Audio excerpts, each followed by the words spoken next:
부산 작은 아파트의 따뜻한 노란 불빛 아래, 보아는 창가에 앉아 아래로 분주하게 흐르는 클래식카들을 내려다보고 있었습니다. 번쩍이는 자동차 불빛이 걱정스러운 그녀의 눈에 비쳤다. 밖에는 처마에 쏟아지는 비가 쏟아져 그녀의 마음 속에 쌓인 추억의 파편처럼 반짝이는 물을 만들어냈다.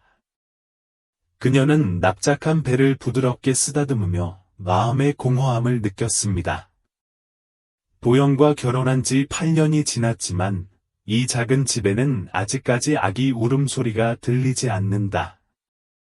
부부는 한의학부터 대형 병원 진료까지 온갖 노력을 다했지만 소용이 없었다. 매달 모든 임신 테스트는 희망과 실망의 시간입니다.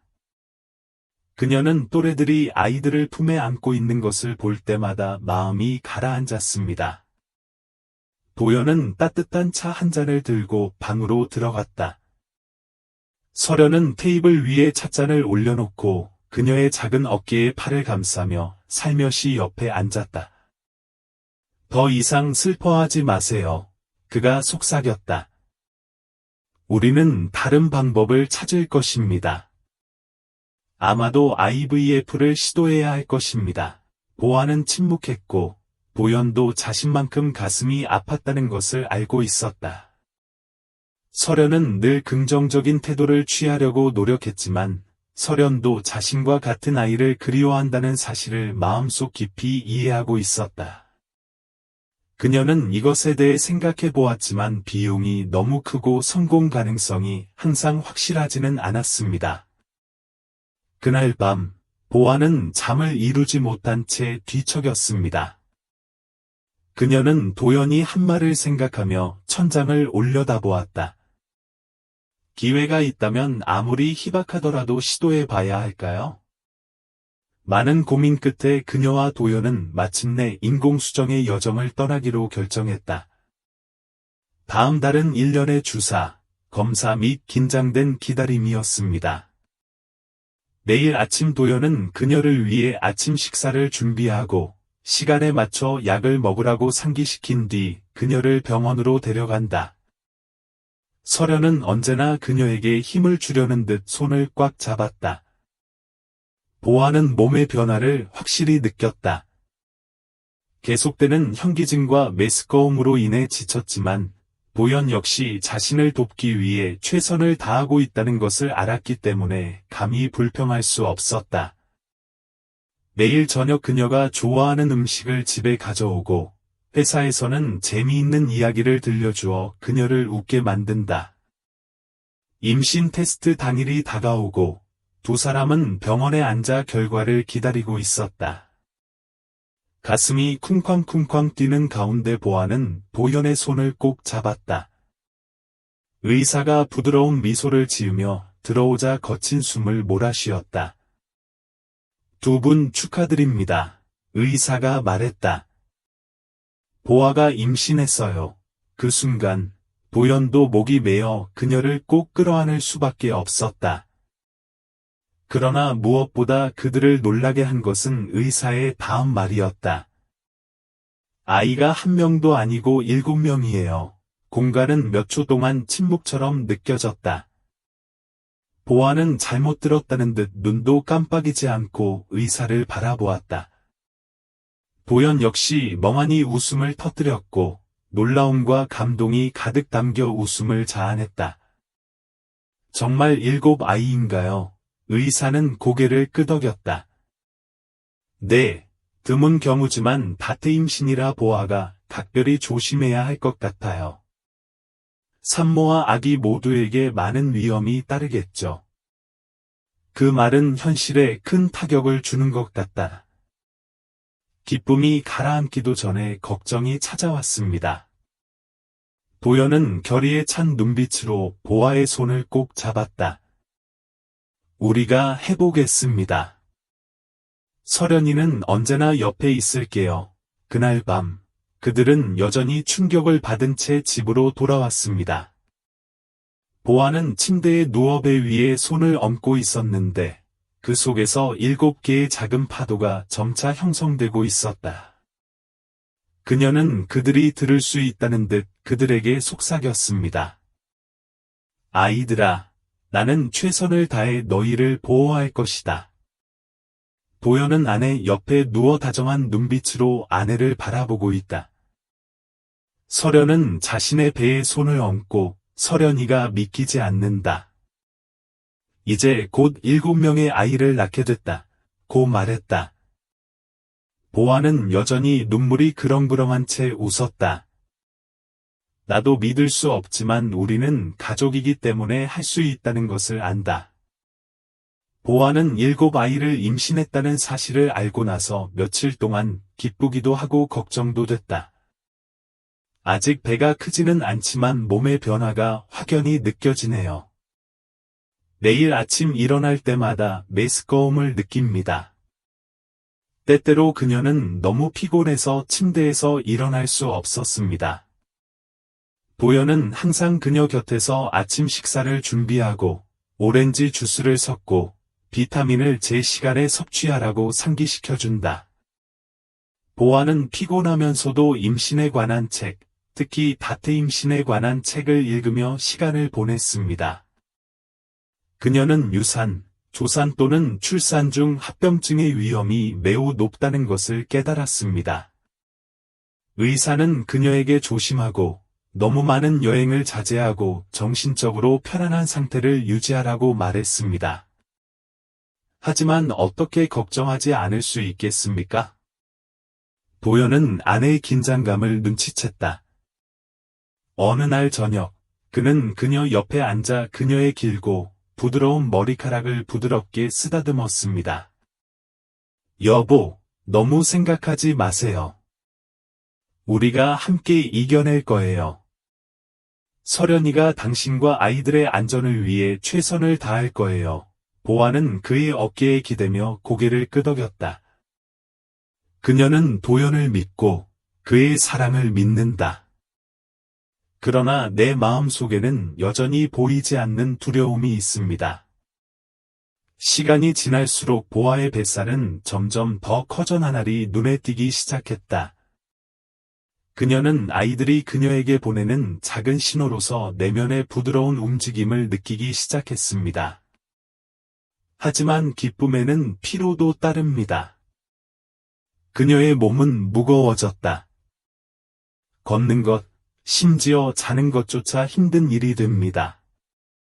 어느 날 오후, 도연은 직접 만든 커다란 아기 침대를 들고 집으로 돌아왔습니다. 서련은 아이들을 직접 준비하고 싶었다. 서련은 환한 미소를 지으며 말했다.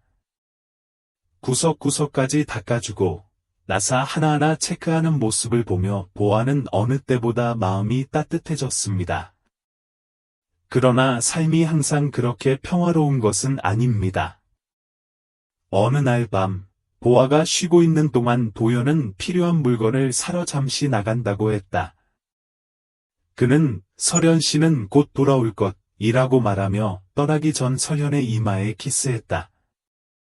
보아는 눈을 감고 긴장을 풀려고 노력했지만 왠지 불안한 기분이 들었다. 그녀는 마치 아이들을 안심시키려는 듯 무의식적으로 배 위에 손을 얹었습니다. 시간이 흘러 완전히 어두워졌는데도 도연은 여전히 돌아오지 않았다. 보아가 전화를 걸려고 하지만 받지 않는다. 그녀의 마음속에는 거센 파도처럼 불안이 솟아올랐다. 그녀는 침대에 앉아 두 손을 꼭 맞잡았습니다. 1시간 뒤 정씨의 전화가 울렸다. 보아는 재빨리 전화를 받았고 상대방의 목소리는 도연의 목소리가 아닌 도연의 아내의 목소리임을 확인했다. 도연아, 그렇지, 낮은 남자 목소리가 울렸다. 경찰입니다. 도연 씨가 사고를 당했다는 소식을 전해드리게 되어 유감스럽습니다. 보아는 그 사람이 말하는 것을 명확하게 들을 수 없었고 귀가 울리고 정신이 멍해졌다. 손이 너무 떨려서 전화기를 떨어뜨릴 뻔했습니다. 그녀는 집을 어떻게 나왔는지 기억하지 못하고 병원에 도착했을 때 응급실 문 앞에 의사와 간호사들이 서 있는 것을 보았다는 것만 알고 있습니다. 한 경찰관이 동정심으로 가득 찬 눈으로 그녀에게 다가왔습니다. 우리는 최선을 다했지만 그는 성공하지 못했습니다. 그녀의 눈앞에서는 온 세상이 무너지는 것 같았다. 보아는 끝이 보이지 않는 심연에 빠져드는 듯한 기분을 느꼈다. 안 돼, 안 돼. 도연은 그녀를 떠났다. 그녀는 비명을 질렀지만 누구도 그녀의 마음속 깊은 곳에서 들려오는 고통을 들을 수 없었습니다. 그녀의 눈에서는 눈물이 흘러내렸다. 그녀의 다리는 차가운 바닥에 쓰러졌습니다. 누군가 그녀를 일으켜 세웠고 누군가 그녀를 방으로 데리고 가서 쉬게 했지만 그녀는 더 이상 아무것도 느낄 수 없었습니다. 그날 밤 그녀는 멍하니 허공을 바라보며 꼼짝도 하지 않고 앉아 있을 수밖에 없었다. 그녀의 머릿속에는 도연의 모습이 계속 맴돌았다. 그가 웃는 모습, 매일 밤 그녀의 배에 손을 얹고 아이들에게 속삭이는 모습, 그들이 미래를 위해 세운 계획. 이제 모든 것이 제로 변했습니다. 언제 잠이 들었는지는 모르겠지만 눈을 떠보니 아침 햇살이 병실 안으로 쏟아져 들어왔다. 간호사는 조심스럽게 그녀의 어깨에 손을 얹었다. 당신도 건강해야 하고 당신의 아이들도 건강해야 합니다. 그녀의 아이들은 그래야만 합니다. 그러면 그녀는 넘어질 수 없습니다. 도연은 이제 없지만 그녀 안에는 7명의 아이들이 여전히 자라고 있다. 그녀는 그들에게 강할 것입니다. 그녀는 배에 손을 얹었습니다. 당신이 다른 사람을 잃게 놔두지 않을 거예요. 그러나 그녀는 진짜 폭풍이 아직 오지 않았다는 것을 몰랐습니다. 도연의 장례식이 끝난 뒤 보아는 온 세상이 이상해진 듯 혼란스러운 상태로 살았다. 이제 작은 아파트는 그 어느 때보다 조용해졌습니다. 도연의 침대는 여전히 따뜻했고 옷장에는 두고 온 옷들도 그대로 남아 있었다. 그들은 모두 그녀에게 돌이킬 수 없는 손실을 상기시켜 줍니다. 그녀에게는 더 이상 울 수 있는 눈물이 없었습니다. 매일 그녀는 공허한 느낌으로 깨어났지만 곧 배의 날카로운 통증이 그녀에게 넘어지는 것을 허용할 수 없다는 것을 상기시켜 주었습니다. 그녀의 7 자녀는 여전히 여기에 있고 여전히 그녀 안에서 자라고 있습니다. 다음 달은 정말 힘든 시간이었습니다. 그녀의 몸은 점점 더 무거워졌고 한 걸음 한 걸음이 점점 더 어려워졌습니다. 의사들은 조산의 위험을 피하기 위해 완전한 휴식을 취하라고 권유했지만 빈 아파트에 혼자 있는 것은 그녀를 더욱 외롭게 만들었다. 매일 밤 그녀는 침대에 누워 배를 잡고 작은 생물들에게 속삭였습니다. 얘들아, 잘 지내라. 우리는 함께 강해져야 한다. 아빠는 더 이상 없지만 엄마는 여전히 너희와 함께 있다. 시간이 지나면서 그녀의 배가 너무 커져서 혼자서는 거의 아무것도 할 수 없게 되었습니다. 걷기, 먹기, 심지어 뒤척이고 잠드는 것조차 힘들어집니다. 친구들과 이웃들이 때때로 그녀를 돕기 위해 들르지만 대부분의 시간은 여전히 그녀가 스스로 관리해야 합니다. 어느 날 밤, 보아가 불면증에 빠지고 있는데 갑자기 심한 통증이 찾아왔습니다. 그녀는 몸 전체에 통증이 퍼지자 배를 꽉 쥐고 당황하여 눈을 떴습니다. 식은땀이 흐르고 호흡이 가빠졌다. 그녀는 전화기를 잡으려고 했지만 손이 너무 떨려서 거의 바닥에 떨어뜨릴 뻔했습니다.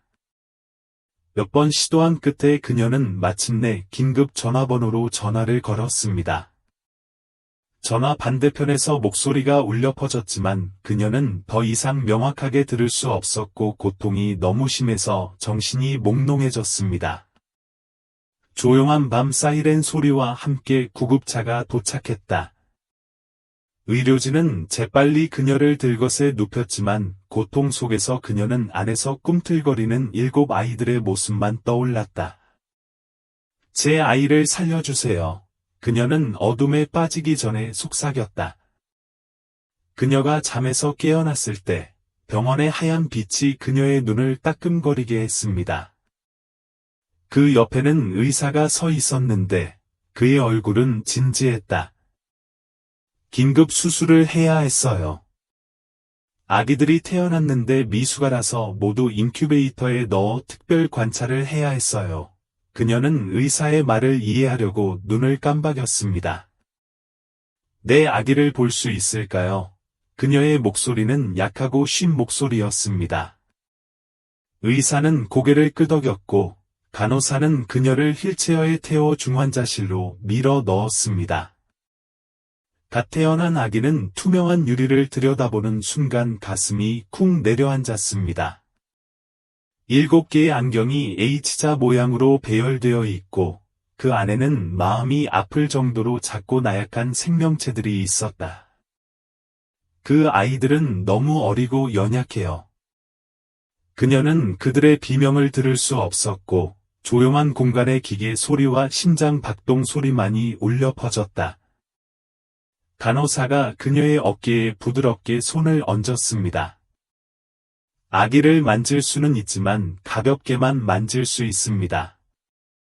보아는 떨리는 손으로 유리잔을 만지더니 몸을 굽혀 조용히 속삭였다.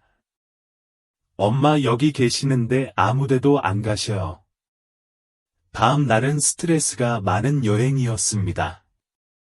그녀는 매 순간을 아이들과 함께 보내며 모든 지표를 모니터링하고 의사가 말하는 모든 단어를 들었습니다. 의사들은 모든 아이들이 생존할 것이라고 확신할 수는 없다고 말했습니다. 그 말은 그녀의 마음을 찌르는 칼과 같았습니다. 매일 그녀는 아이들 각자에게 아버지에 대해, 부모의 꿈에 대해, 어머니가 그들을 기다려온 나날들에 대해 속삭였습니다. 그녀는 자녀가 아무리 작더라도 어머니의 목소리를 들을 수 있고 어머니가 자녀를 향한 사랑을 느낄 수 있다고 믿습니다. 어느 날 아침, 의사가 사려 깊은 눈으로 들어왔습니다. 나쁜 소식이 있어요. 보아는 심장이 쿵쿵 뛰고 온몸이 굳어졌다. 4번째 아이는 살아남지 못했습니다. 시간이 멈춘 것 같았고 그녀 주변의 공간이 갑자기 흐릿해졌다. 사람들이 말하는 소리가 들렸지만 모든 것이 두꺼운 안개로 뒤덮인 것 같았습니다. 그녀는 휴식을 취하기 위해 방으로 돌아갔지만 잠을 이룰 수 없었습니다. 베개 위로 눈물이 조용히 흘러내렸다. 이번에는 고통이 너무 크고 너무 잔인하다. 그러나 고통 속에서 그녀는 작은 소리를 들었습니다. 그것은 그녀의 아이들 중 하나가 우는 소리였습니다. 그녀는 빈 배를 움켜쥐고 자리에서 일어났다. 고통스러워도 포기할 수 없다는 것을 알았습니다. 남은 6명의 아이들은 여전히 살기 위해 싸우고 있고 자신도 그들과 함께 싸울 것이기 때문입니다. 보아는 병원에 입원한 지 4주 만에 마침내 퇴원했다. 그녀의 6자녀는 여전히 중환자실에 머물면서 매일 목숨을 걸고 싸우고 있습니다.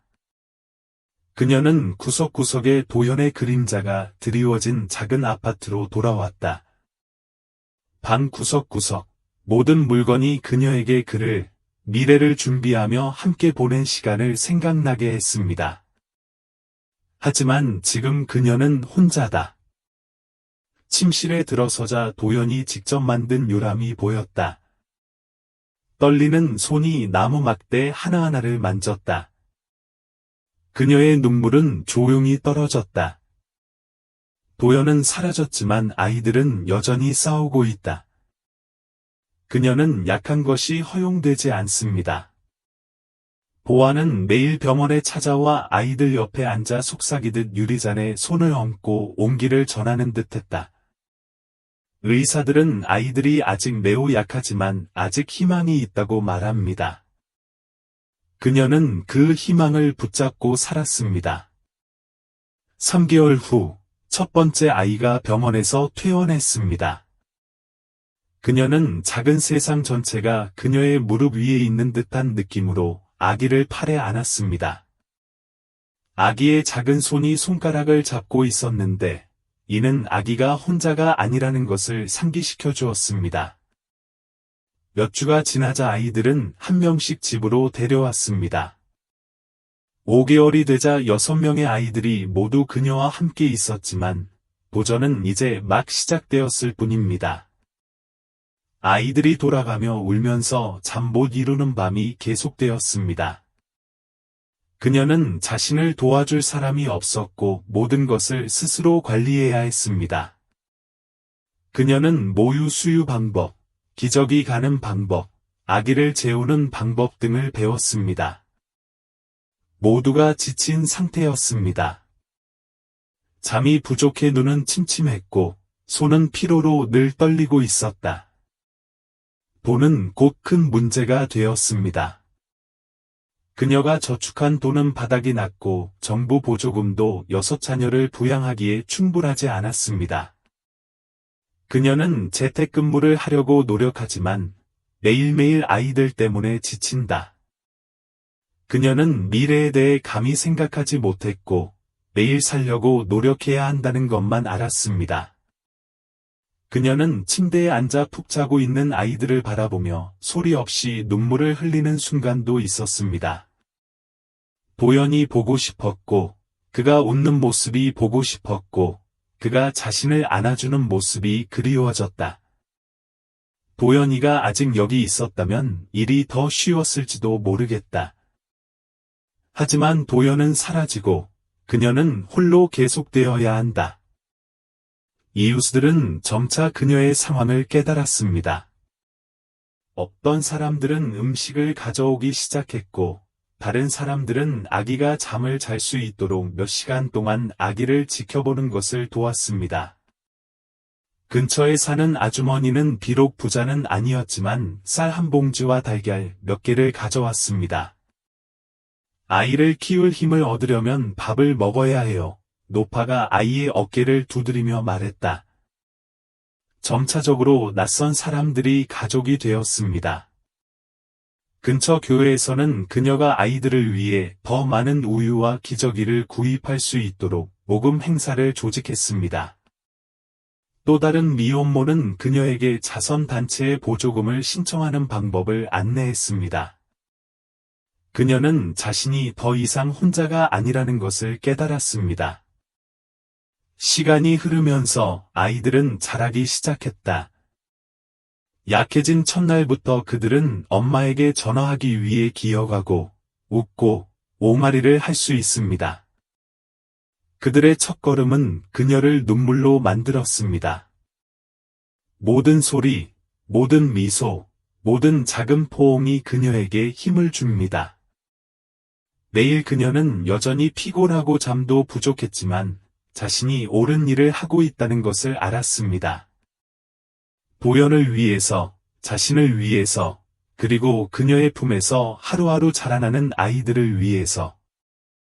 처음 1년은 고난과 궁핍 속에서 지나갔지만 보아는 점차 6아이를 키우는 미혼모 생활에 적응해 나갔다. 그녀는 모든 것을 엄격한 일정에 맞추는 법을 배웠습니다. 아침에는 아이들에게 먹이를 주고, 기저귀를 갈고, 흔들어 재워줍니다.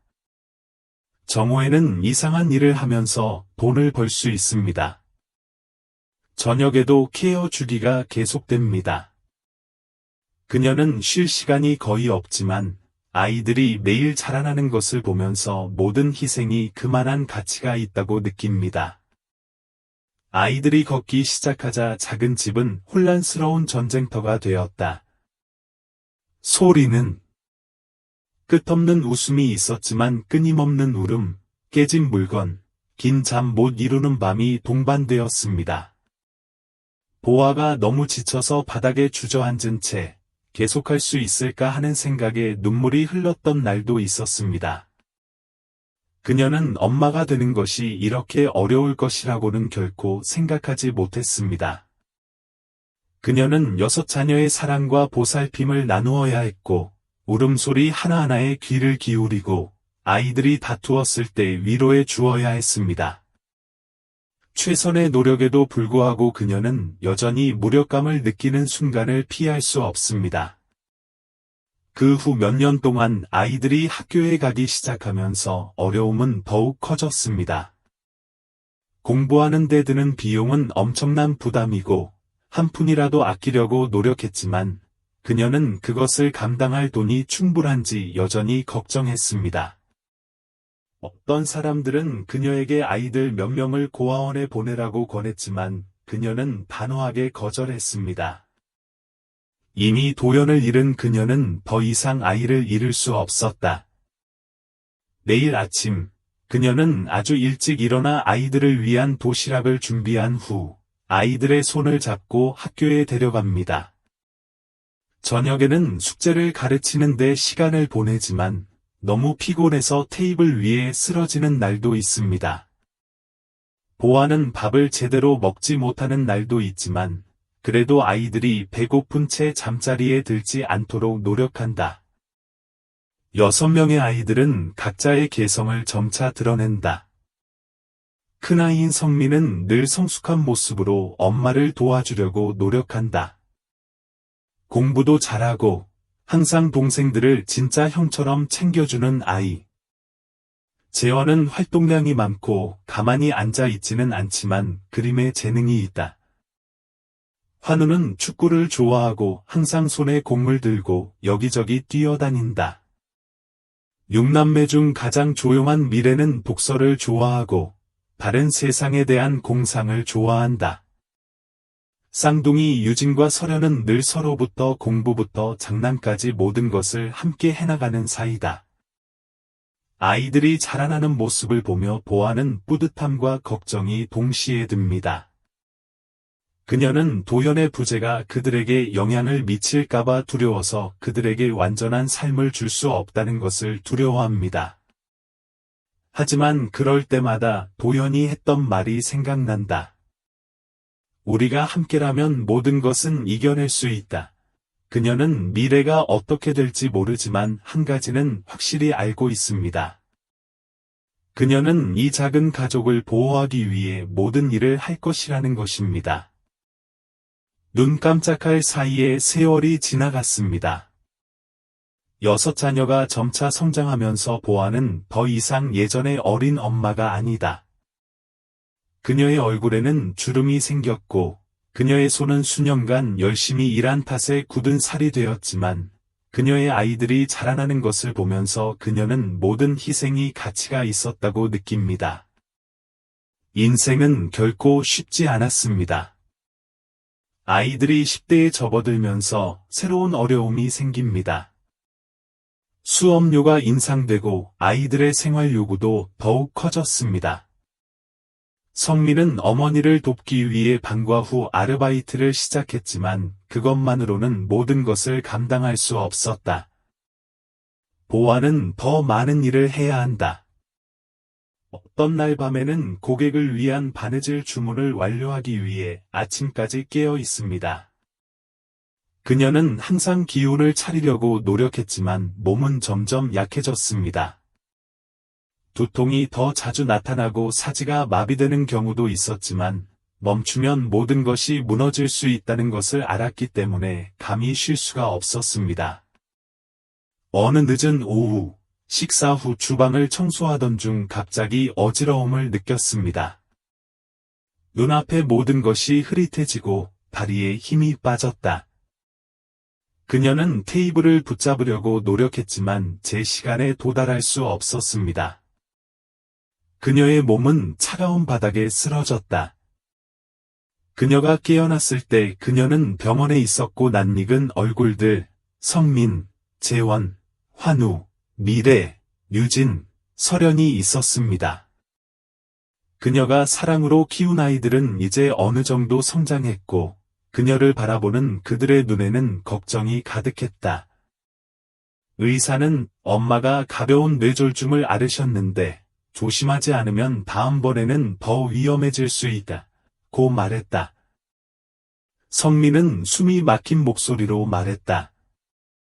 보아는 아이를 안심시키고 싶었지만 진실을 감출 수 없다는 걸 알고 있었습니다. 그녀는 더 이상 젊지 않고 건강도 더 이상 예전과 같지 않습니다.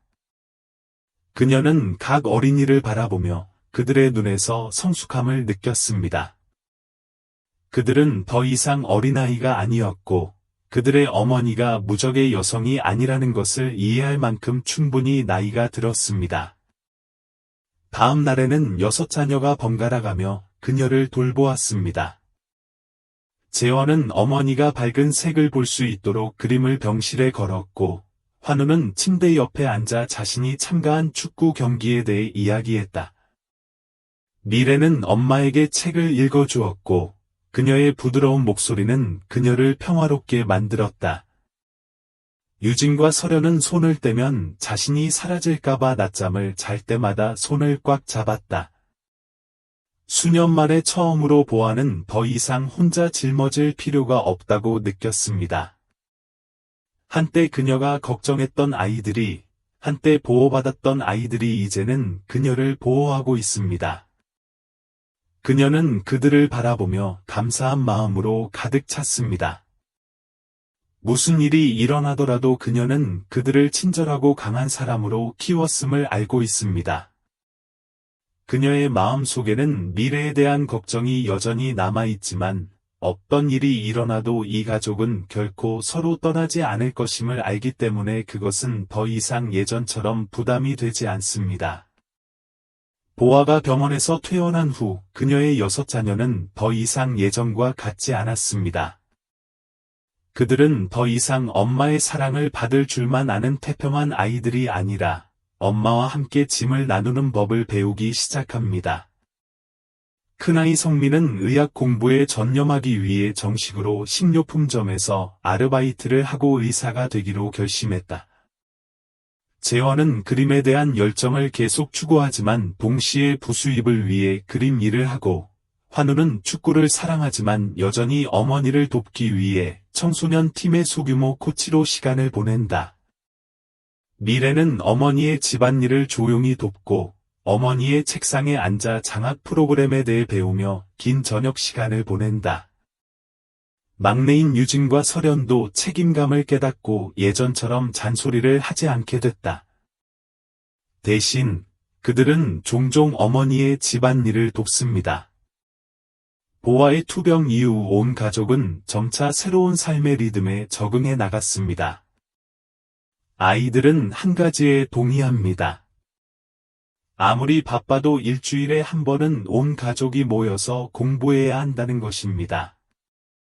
매주 일요일에 가족끼리 저녁 식사를 하자고 제안한 사람은 성민이다. 처음에는 다들 각자의 일이 있어서 시간을 맞추는 것이 꽤 어려웠지만 점차 그 저녁은 없어서는 안 될 습관이 되었습니다. 작은 아파트는 다시 한번 웃음으로 가득 찼습니다.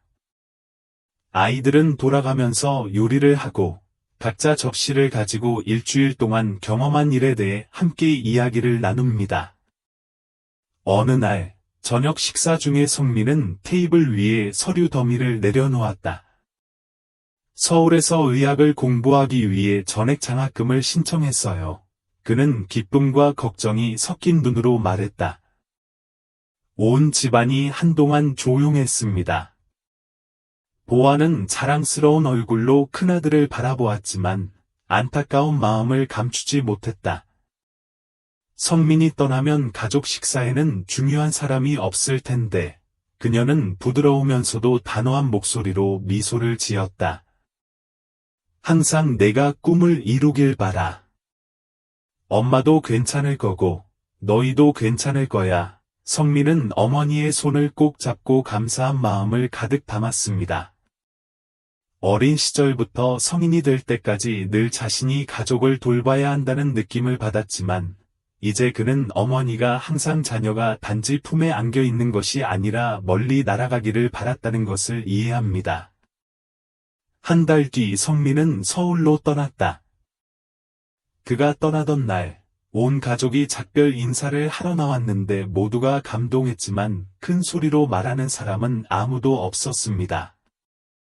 성민은 차에 오르기 전 몸을 굽혀 어머니를 껴안으며 앞으로 엄마를 잘 모실 수 있도록 공부 잘 할게요, 라고 속삭였다. 보아는 그저 미소를 지을 뿐이었지만 마음속으로는 아들이 정말 컸다는 것을 알고 있었습니다. 그 후 몇 년 동안 그녀의 자녀들은 한 명씩 자신의 길을 찾았습니다. 재원은 가족 그림을 전시하는 작은 미술관을 열었습니다. 환우는 축구 경력을 계속했습니다. 비록 슈퍼스타는 아니더라도 가족을 부양하고 열정적으로 살아가기에 충분합니다. 미래는 장학금을 받아 유학을 갔지만 여름방학마다 집으로 돌아와 새로운 땅에 대한 이야기를 들려준다. 유진과 설현은 각자의 방향으로 기술과 음악을 추구하지만 항상 어머니를 염두에 두고 있다. 아이들이 멀리 떠나더라도 매주 돌아오는 곳은 언제나 작은 아파트다. 아무리 바빠도 아이들은 모여서 어머니와 함께 저녁을 먹으며 무슨 일이 있었는지 서로 이야기합니다. 보아는 인생이 어떻게 변하더라도 자신과 아이들 사이의 연결은 결코 끊어지지 않을 것임을 알고 있습니다. 어느덧 세월이 흘러 보아는 이제 황혼기에 접어들었습니다. 그녀의 머리카락은 은빛 줄무늬가 있었고 손은 가늘었지만 여전히 따뜻했습니다. 이전의 작은 아파트는 약간 개조되었지만 여전히 과거의 흔적을 간직하고 있습니다. 재원이 어릴 때 그린 그림, 환우가 받은 축구 메달, 미래가 어린 시절 열성적으로 읽었던 책들. 아이들은 자랐고 각자 자신의 삶을 살고 있습니다. 성민은 서울에서 수년간 공부하고 일한 뒤 의사가 되었다. 그는 어려운 상황에 처한 환자들을 돕는 작은 진료소를 열었습니다. 회화를 추구하는 재원은 전국에서 많은 회화전을 기획했다. 그러나 그의 그림은 단순한 예술이 아니라 6자녀를 키우기 위해 목숨을 바친 위대한 어머니에 대한 이야기이기도 하다. 비록 슈퍼스타는 아니지만 여전히 열정적으로 살고 가족을 돌볼 수 있을 만큼 충분히 가지고 있습니다. 수년간의 유학 생활을 마치고 고국으로 돌아와 교사로 일한 미래는 가난한 아이들을 위해 무료 도서관을 열었습니다.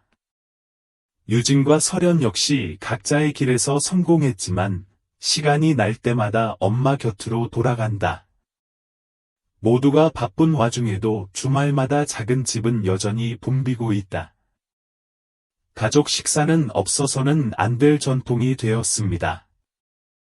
그들은 함께 모일 뿐만 아니라 기쁘고 슬픈 이야기, 인생의 성공과 실패를 공유합니다. 보아는 아이들을 볼 때마다 도연을 떠올리며 지나간 힘든 시절을 떠올린다. 하지만 무엇보다도 그녀는 도연이 원했던 일, 즉 자녀를 사랑하고 뭉칠 줄 아는 좋은 사람으로 키우는 일을 이뤘기 때문에 만족감을 느낀다. 창밖으로 은은한 햇살이 들어오는 어느 봄날 오후, 보아는 익숙한 나무 의자에 앉아 따뜻한 차 한 잔을 들고 있었다. 아이들의 웃음소리가 온 집안에 울려 퍼졌다. 아이들과 손주, 증손주들이 마당을 뛰어다니고 있었습니다. 그녀는 그 어느 때보다 안도감을 느끼며 먼 곳을 바라보았습니다. 성민이는 다가와 어머니의 어깨에 수건을 살짝 올려놓았다. 엄마, 추워요. 보아는 아들의 손을 꼭 잡고 웃었다. 아니요, 정말 따뜻해요. 재원은 그의 옆에 앉더니 새로 그린 그림을 테이블 위에 올려놓았다. 가운데에는 어머니가 앉아 있고 그 주변에는 6명의 아이들이 있는 가족의 모습입니다. 사람마다 표정은 다르지만 모두 어머니를 바라보고 있습니다. 보아는 행복의 눈물로 눈이 흐릿해진 채 오랫동안 사진을 바라보았다. 그녀는 시간이 얼마나 흘러도 아이들이 얼마나 멀리 가더라도 이 가족은 사랑과 희생으로 결속되어 언제나 함께할 것이라는 것을 알고 있습니다.